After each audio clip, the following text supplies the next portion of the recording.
ويبقى وجه ربك ذو الجلال والإكرام فبأي آلاء ربكما تكذبان سبحان ربك رب العزة عما يصفون وسلام على المرسلين والحمد للہ رب العالمین۔ انتہائی معزز سامعین، سورہ رحمان آیت نمبر 26، 27 اور 28 آپ کے سامنے تلاوت کی۔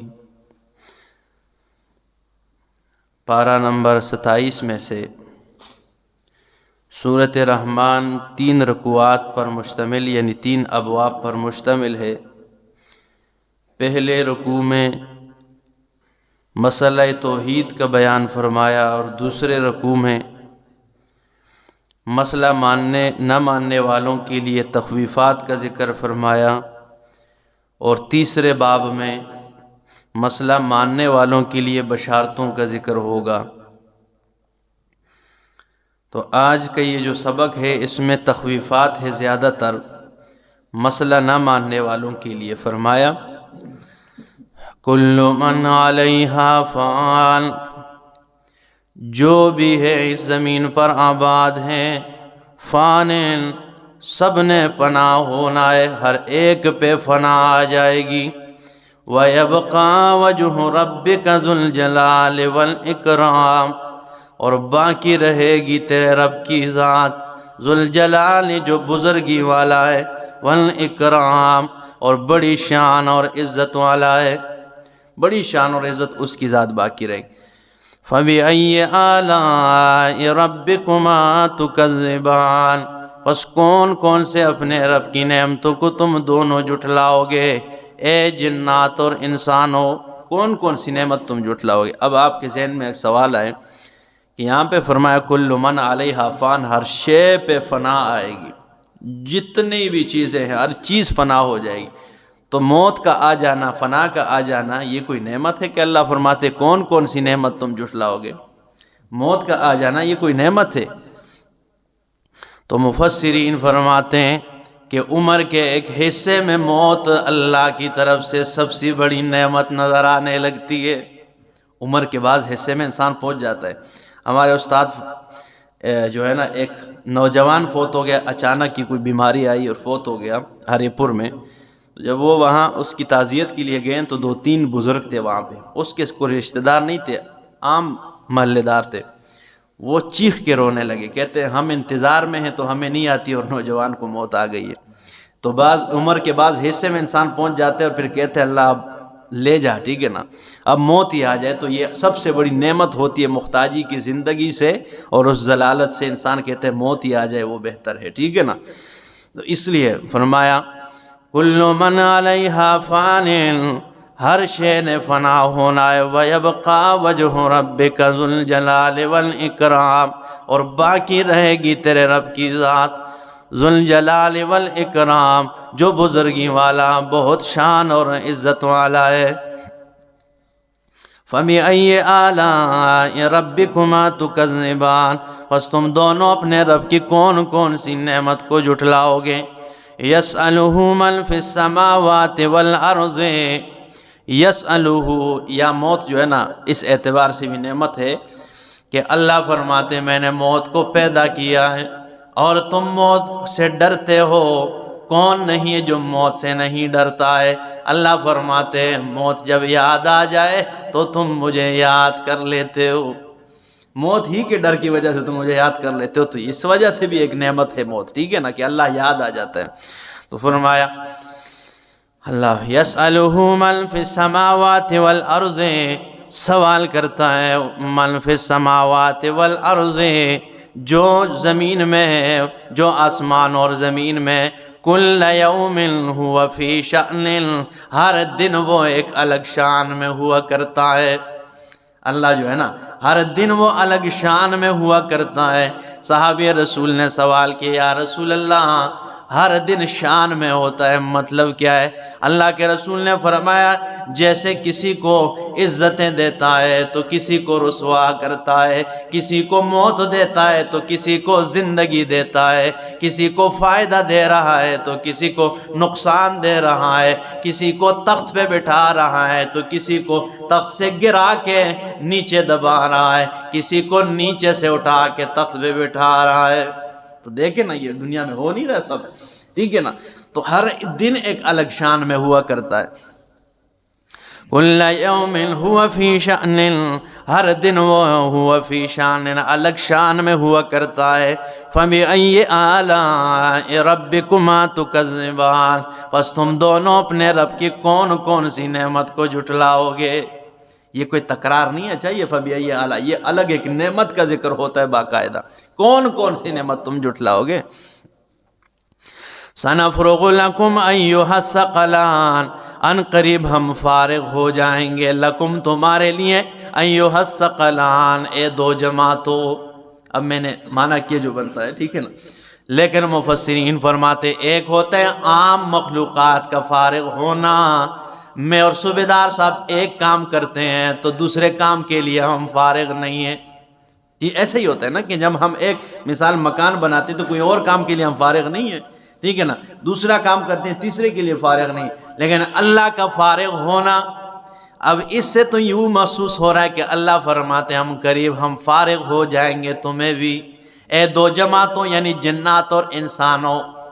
تو اس سے یوں لگتا ہے کہ اللہ کوئی اور کام میں مصروف ہے اور ابھی تک فارغ نہیں ہے، تو یہ معنی ٹھیک نہیں بنتا ہے، کیونکہ اللہ کے لیے تو ساری کائنات میں سارے کام اکٹھے ایک لمحے کے برابر بھی کوئی نہیں، ایک لمحے، ٹھیک ہے نا؟ سارے کام۔ تو اب معنی کریں گے، مفسرین نے معنی کیا، بلکہ امام بخاری رحمہ اللہ معنی کرتے ہیں سنفرغ اے سنعذب لکم، ان قریب ہم تمہیں عذاب دیں گے، ایھا الثقلان، اے دو جماعتوں، یا سنحاسبکم ایھا الثقلان، ان قریب اے دو بڑی جماعتوں ہم تمہارا حساب و کتاب کریں گے۔ تو یہ معنی اب ٹھیک ہے، ٹھیک ہے، ان قریب تمہارا حساب کرتے ہیں، ٹھیک ہے نا؟ فَبِأَيِّ آلَاءِ رَبِّكُمَا تُكَذِّبَانِ، اب آپ کہیں گے حساب بھی کوئی نعمت ہے، ٹھیک ہے نا؟ کہ اللہ فرماتے ہیں قریب میں تھوڑا حساب کرنا، یہ بھی کوئی نعمت ہے۔ ہاں یہ نعمت ہے، قیامت والے دن لوگ تڑپیں گے اور کہیں گے اللہ ہمارا حساب کر دیں، حساب و کتاب شروع ہو جائے۔ تڑپ رہے ہوں گے کہ حساب و کتاب کب شروع ہوگا، کہ معاملہ یک طرف ہو جائے، ٹھیک ہے نا؟ وہ بڑا سخت وقت ہوگا، ٹھیک ہے نا؟ تو فرمایا فَبِأَيِّ آلَاءِ رَبِّكُمَا تُكَذِّبَانِ، پس تم دونوں اپنے رب کی کون کون سی نعمت کو جھٹلاؤ گے؟ یا معشر الجن والانس، اے جناتوں کی جماعت اور انسانوں کی جماعت، ان استطاعتم، اگر تم طاقت رکھتے ہو، ان تنفذوا من اقطار السماوات والارض، یہ کہ تم زمین و آسمان کے کناروں سے نکل جاؤ، تو فرمایا فنفذوا، نکل جاؤ، لا تنفذون الا بسلطان، تم نہیں نکل سکتے ہو آسمان و زمین کے کناروں سے الا بسلطان، مگر طاقت سے، اور وہ طاقت میں نے جنوں اور انسانوں میں کسی کو نہیں دی ہے کہ وہ میرے آسمان کے چھت سے نکل جائے۔ اللہ فرماتے ہیں اگر تم نکلنا چاہتے ہو تو نکل جاؤ، لیکن تم نہیں نکل سکتے ہو۔ مطلب کیا ہے آیت کا؟ کہ یہ چھت ہے آسمان، یہ زمین ہے، اس دائرے سے آپ باہر نہیں جا سکتے ہو۔ اگر کوئی کہیں کہ بھائی ٹھیک ہے نا جو کوئی جا سکتا ہے تو دیکھا ہے دنیا میں کوئی آسمان اور زمین کے حدود سے باہر جا سکا ہے؟ کوئی نہیں جا سکا ہے آج تک، ٹھیک ہے نا؟ تو اللہ فرماتے ہیں اسی دائرے میں رہو گے، ٹھیک ہے نا؟ فرمایا فَبِأَيِّ آلَاءِ رَبِّكُمَا تُكَذِّبَانِ، پس کون کون سی نعمت کو اپنے رب کی تم دونوں جھٹلاؤ گے، اے جنات کی جماعت اور انسانوں کی جماعت؟ یُرْسَلُ عَلَيْكُمَا شُوَاظٌ، اگر تم زمین و آسمان کے دائرے اور کنارے سے نکلنا بھی چاہو تو فرمائے یُرْسَلُ عَلَيْكُمَا، تم دونوں پر بھیج دی جائے گی، شُوَاظٌ، ایک شعلہ من نار، آگ کا، اگر تم نکلنا بھی چاہو تو آگ کے شعلے تمہارے اوپر بھیج دیے جائیں گے، وَنُحَاسٌ اور سیاہ دھواں بھیج دیا جائے گا، فَلَا تَنْتَصِرَانِ تم بدلہ نہیں لے پاؤ گے۔ اگر تم جانا بھی چاہو نا تو تمہارے اوپر شعلے چھوڑ دیے جائیں گے آگ کے، وَنُحَاسٌ اور سیاہ دھواں جو کوئی نظر اس میں کوئی چیز نظر نہیں آئے گی وہ بھیج دیا جائے گا، فَلَا تَنْتَصِرَانِ تم بدلہ نہیں لے پاؤ گے، ٹھیک ہے نا، مقابلہ نہیں کر پاؤ گے۔ فَبِأَيِّ آلَاءِ رَبِّكُمَا تُكَذِّبَانِ پس کون کون سی اپنے رب کی تم دونوں نعمتوں کو جھٹلاؤ گے، تم دونوں اپنے رب کی کون کون سی نعمت کو جھٹلاؤ گے۔ اللہ فَإِذَا انشَقَّتِ السَّمَاءُ پس جب آسمان پٹ جائے گا، فَكَانَتْ وَرْدَةً كَالدِّهَانِ پس ہو جائے گا وردتن گلابی، کالدہان مثل تل چٹ کی طرح۔ وردتن گلابی اور تل چٹ کس کو کہتے ہیں؟ تیل کے نیچے جو میل جمع ہوا ہوتا ہے وہ نہایت گرم ترین ہوتا ہے۔ ایک تو تیل کی گرمی نا، آگ پہ جب تیل ابل رہا ہو، اور ایک تیل کے نیچے جو بالکل کڑھائی کے بالکل بیچ میں وہ تھوڑا سا وہ مال جمع ہوا ہوتا ہے، ٹھیک ہے نا، اس کو تل چٹ کہتے ہیں۔ تو فرمایا جس دن پٹ جائے گا یہ آسمان اور فکانت ہو جائے گا وردتن کالدہان گلابی، کالدہان مثل تل چٹ کی طرح، یا دوسرا معنی علماء مفسرین فرماتے ہیں کالدہان مثل سرخ چمڑے کی طرح بن جائے گا، کہ جب آپ جانور کو ذبح کرتے ہیں نا چمڑا اس کے نیچے بچھا دیتے ہیں گوشت کاٹنے کے لیے، تو چمڑا سفید رنگ کا ہوتا ہے اور اس پہ خون لگ جاتا ہے تو وہ گلابی بن جاتا ہے۔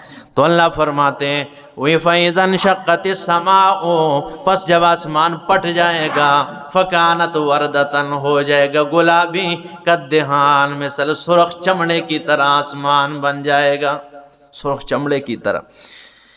اللہ اکبر۔ فَبِأَيِّ آلَاءِ رَبِّكُمَا تُكَذِّبَانِ پس کون کون سی اپنے رب کی نعمت کو تم دونوں جھٹلاؤ گے، اے انسانوں کی جماعت، اے ان جنات کی جماعت۔ فَيَوْمَئِذٍ لَا يُسْأَلُ عَنْ ذَنبِهِ پس اس دن نہیں سوال ہوگا عن ذنبه اس کے گناہوں کے بارے میں، انس ولا جان انسانوں سے اور جنات سے سوال نہیں کیا جائے گا۔ بہت مشکل آیت ہے بھائی، غور کریں۔ اب پورے قرآن میں ہم پڑھتے آ رہے ہیں 27ویں پارے یہاں تک کہ بھائی ہر گناہ کے متعلق سوال ہوگا، اور یہاں پہ اس آیت میں فرمایا فَيَوْمَئِذٍ لَا يُسْأَلُ عَنْ ذَنبِهِ اس دن گناہ کے بارے میں سوال نہیں ہوگا، انس ولا جان نہ انسانوں سے نہ جنات سے۔ تو پہلی توجیہ علماء کرام فرماتے ہیں کہ 50,000 سال کا دن ہوگا اور اس میں مختلف اوقات ہوں گے، تو قبروں سے اٹھائے جانے کے وقت ان سے سوال نہیں ہوگا، اس وقت صرف سوال نہیں، آگے پھر سوال و جواب شروع ہو جائے گا۔ یا دوسری توجیہ فرماتے ہیں جہنم میں ڈالنے کے بعد ان سے کوئی سوال نہیں کیا جائے گا، جب انہیں جہنم میں ڈال دیا جائے گا تو تب سوال نہیں ہوگا۔ یا تیسری توجیہ یہ فرمایا کہ ایک مجرم سے دوسرے مجرم کے گناہ کے متعلق سوال نہیں کیا جائے گا، یا یہ توجیہ، ٹھیک ہے نا۔ اور اکثر مفسرین نے جو بات لکھی ہے توجیہ لکھی ہے، فرمایا وہ یہ ہے کہ وہاں سوال استعلام کے لیے نہیں ہوگا، یہ جو آیت ہے نا کہ سوال استعلام کے لیے، اور استعلام کا مطلب یہ ہے کہ اللہ کو معلوم نہ ہو اور سوال اپنے معلومات کے لیے کر جائے، یعنی اللہ کو کوئی بات معلوم نہ ہو کہ تو یہ گناہ کیتا ہے، نہیں، ایسا یہ سوال نہیں ہوگا، یعنی اللہ کو پہلے سے ہی سب کچھ معلوم ہے کہ یہ کیا کرتا رہا ہے، ٹھیک ہے نا۔ تو یہ سارے توجیہات علماء نے اس لیے کی کہ یہ آیت مشکل ہے، پورا قرآن اس پہ گواہ ہے، ٹھیک ہے نا۔ اقترب للناس حسابهم وهم فی غفلۃ اس کا حساب کتاب کا وقت لوگوں کے قریب آ گیا ہے اور یہ اب بھی غفلت میں ہے، پورا قرآن اس پہ گواہ ہے۔ لیکن یہاں فرمایا کہ انسان اور جنات سے سوال نہیں کیا جائے گا، تو اس لیے وہ توجیحات کرتے ہیں کہ ان مراحل میں نہیں پوچھا جائے گا، آگے پھر یہ کام شروع ہو جائے گا۔ فَبِأَيِّ آلَاءِ رَبِّكُمَا تُكَذِّبَانِ پس کون کون سے اپنے رب کی نعمت کو تم دونوں جھٹلاؤ گے۔ یُعْرَفُ الْمُجْرِمُونَ بِسِیمَاهُمْ اور پہچانے جائیں گے مجرم بِسِیمَاهُمْ اپنے پیشانیوں کے نشانوں سے۔ اپنے چہروں کے نشانوں سے، ٹھیک ہے نا، ان پر ایک جو ہے نا سیاہ نحوست چائی ہوئی ہوگی اور وہ اس سے پہچانے جائیں گے۔ فَيُؤْخَذُوا انہیں پکڑا جائے گا، بالنواسی پیشانی کے بالوں سے، والاقدام اور پاؤں سے، پیشانی کے بالوں سے اور قدموں سے انہیں کیا گیا جکڑا جائے گا۔ فَبِأَيِّ آلَاءِ رَبِّكُمَا تُكَذِّبَانِ پس کون کون سے اپنے رب کی نعمتوں کو تم دونوں جھٹلاؤ گے۔ هَذِهِ جَهَنَّمُ الَّتِي یہ وہ جہنم ہے، يُكَذِّبُ بِهَا الْمُجْرِمُونَ جسے مجرم جھٹلا رہے تھے، یہ وہ جہنم ہے جس سے مجرم کیا کر رہے، جھٹلا رہے تھے۔ یطوفون بینہا وبین حمیم آن اللہ فرماتے ہیں یہ گرد چکر لگا رہے ہوں گے آگ والے جہنم کے اور کھولتے ہوئے پانی کے چشمے کے گرد چکر لگا رہے ہوں گے۔ یہ انکار کر رہے تھے، ٹھیک ہے نا، لیکن آج جو ہے نا آگ کے جہنم اور گرم کھولتے ہوئے پانی کے ارد یہ کیا کریں گے، جب ان کے درمیان چکر لگا رہے ہوں گے۔ یہ 18واں پارہ ہے اور سورۃ المومنون کے آخر میں فرمایا یہ منظر بڑا سخت ہے بھائی، اللہ فرماتے ہیں فَأُولَٰئِكَ وَمَنْ خَفَّتْ مَوَازِينُهُ جن کا پلڑا ہلکا پڑ گیا، فَأُولَٰئِكَ الَّذِينَ یہی لوگ خَسِرُوا أَنفُسَهُمْ کہ جنہوں نے اپنے آپ کو نقصان میں ڈال دیا ہے، فی جہنم خالدون جہنم میں ہمیشہ رہیں گے۔ تلفح وجوہہم النار ان کے چہروں کو وہ گرم آگ جلسا دے گی، وہم فیہا کالحون اور وہ جہنم میں زیادہ بد شکلے بن جائیں گے۔ کالح کہتے ہیں بد شکلے کو، تو فرمایا جلسا دی گی اور وہ بد شکل بن جائیں گے جہنم میں۔ الم تکن آیاتی تتلا علیکم اور انہیں کہا جائے گا آیا میری آیات تمہارے اوپر بیان نہیں کی جا رہی تھی۔ یہ دیکھ لے 18واں پارہ سورۃ المومنون کو گھروں میں بے شک جا کے دیکھ لے، اللہ فرماتے ہیں ان کے چہروں کو جلسا دے گی آگ، وہم فیہا کالحون وہ بد شکلیں ہوں گے۔ آگے فرمایا الم تکن آیاتی تتلا علیکم آیا میری آیات تم پر پڑھی نہیں جا رہی تھی، بیان نہیں کی جا رہی تھی۔ فَكُنْتُمْ بِهَا تُكَذِّبُونَ تم میری آیتوں کی تکذیب میں لگے ہوئے تھے، اسے جھٹلا رہے تھے۔ قالو تو یہ کہیں گے ربنا اے ہمارے ربا غلبت علینا شکوتنا ہمارے اوپر ہماری بدبختی غالب آ گئی ہے، وَكُنَّا قَوْمًا ظَالِمِينَ ہم قوم گمراہ، ربنا اے ہمارا ربا اخرجنا منہا ہمیں اس جہنم سے نکال دے، فَإِنْ عُدْنَا اگر ہم اس گناہوں کی طرف پھر دوبارہ لوٹ کے آ جائے، فَإِنَّا ظَالِمُونَ تو ہم پھر ظالم ہیں۔ ہم کہتے ہیں نا کہ اس باری چھوڑ دے استاد جی، پھر کدے میں ایک غلطی کی تھی نا تو پھر تو ہاں ٹھیک ہے نا، پھر میری غلطی میں قصوروار ہوں، اس باری معاف کر دو۔ تو یہ کہیں گے کہ اللہ ہمیں نکال دو ادھر سے۔ پھر اگر ہم نے یہ گناہ کیا تو اللہ نے قرآن کریم میں سب سے سخت ترین جملہ ہے اللہ کی طرف سے، اللہ فرمائیں گے قال اخسئوا فیہا اللہ فرمائیں گے اخسئوا فیہا ذلیل و رسوا ہو جاؤ اس جہنم میں، ولا تکلمون اور مجھ سے بات نہ کرو۔ سب سے سخت جملہ اللہ کی طرف سے ہوگا کہ جب یہ کہیں گے اللہ ہمیں نکال دے، اگر اس گناہ کی طرف پھر آگے تو ہماری غلطی ہم ظالم ہیں، اللہ فرمائیں گے اخسئوا فیہا ولا تکلمون اس میں ذلیل و رسوا رہو اس جہنم میں، مجھ سے بات کرنے کی ضرورت نہیں ہے۔ اللہ اکبر۔ تو فرمایا هذه جہنم التي يكذب بها المجرمون يطوفون بينها وبين حميم آن یہ آگ کے جہنم اور گرم کھولتے ہوئے پانی کے درمیان چکر لگا رہے ہوں گے۔ فرمایا فَبِأَيِّ آلَاءِ رَبِّكُمَا تُكَذِّبَانِ پس تم دونوں اے جنات کی جماعت اور اے انسانوں کی جماعت تم دونوں اپنے رب کے کون کون سی نعمت کو جھٹلاؤ گے۔ اللہ پاک سمجھنے اور اپنی زندگی میں عمل لانے کی توفیق عطا فرمائے۔ اقول قولی ھذا استغفر اللہ لی ولکم۔